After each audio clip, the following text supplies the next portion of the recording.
সবুজ প্রাকৃতিক পরিবেশের মাঝখানে লাল ইটের মহিমান্বিত স্থাপনা হিসেবে দাঁড়িয়ে আছে বাগেরহাটের ঐতিহাসিক ৬০ গম্বুজ মসজিদ।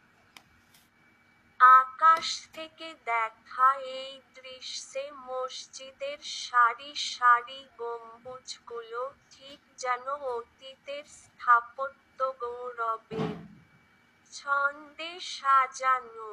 সোজা ইটের পথটি মূল ফটক পেরিয়ে দর্শনার্থীদের নিয়ে যায় মসজিদের দিকে।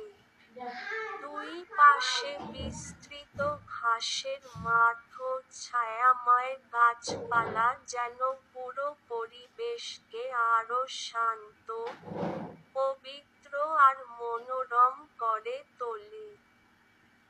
শতাব্দী পেরিয়েও এই স্থাপত্য আজও দাঁড়িয়ে আছে বাংলার ইতিহাস, ধর্মীয় ঐতিহ্য ও সুলতানি শিল্পকৌশলের নীরব সাক্ষী হয়ে।